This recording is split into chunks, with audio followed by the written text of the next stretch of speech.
Once upon a time, there lived a farmer in a village, beside a forest. He had a big garden that had an old apple tree and other plants, trees and beautiful flowers. When the farmer was a little boy, he spent much of his time playing with the apple tree. Those days, the apple tree had given the choicest of apples to him.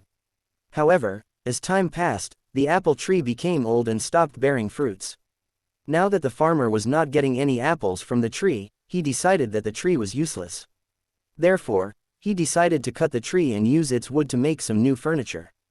He felt that since the tree was old and huge, he did not have to cure it, and it would make great furniture.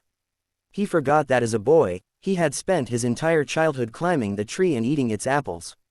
Now the apple tree was home to several little animals in the neighborhood. This included squirrels, sparrows and a huge variety of birds and insects. When the farmer took his axe and began chopping the tree, all the little animals came rushing down. They all began to plead with the farmer.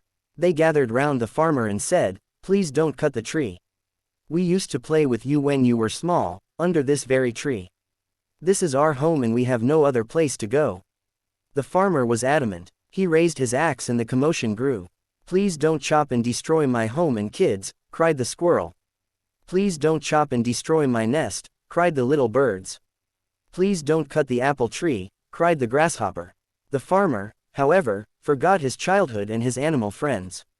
He began to chop the tree harder. All the little animals became desperate, and wanted to protect the apple tree at any cost. The little animals said, "We will sing for you when you are toiling away in the fields. We will look after your little boy.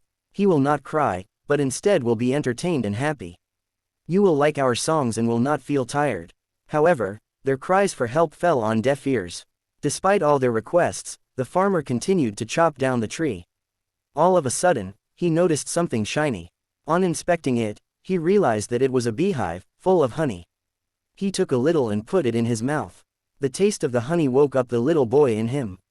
Suddenly, the memories of his childhood came rushing back. The honey tasted so good that he wanted more. It brought a sense of happiness to him. He smiled and exclaimed, "This tastes amazing." Realizing the change in the farmer's attitude, the little animals spoke in unison. The bee said, "I will always provide you with sweet honey." The squirrel said, "I will share any amount of nuts that you want." The birds cried, "We will sing as many songs as you want." Finally, the farmer realized his folly, and put down his axe. He understood that the tree was home to many lovely animals that provided him with so many things. He wanted his little boy to have the childhood that he had. The farmer realized that the apple tree was not that fruitless. The little boy in him saved the apple tree. He threw away the axe and said to the little creatures, "I promise that I would never cut this tree. I have realized my mistake and you all can now live in peace and harmony." The little creatures thanked the bee profusely. If the farmer had not found the beehive, they would have been homeless by now. They continued living happily in the old apple tree. Moral: each and every living thing in nature is of some use. We should not destroy any living thing.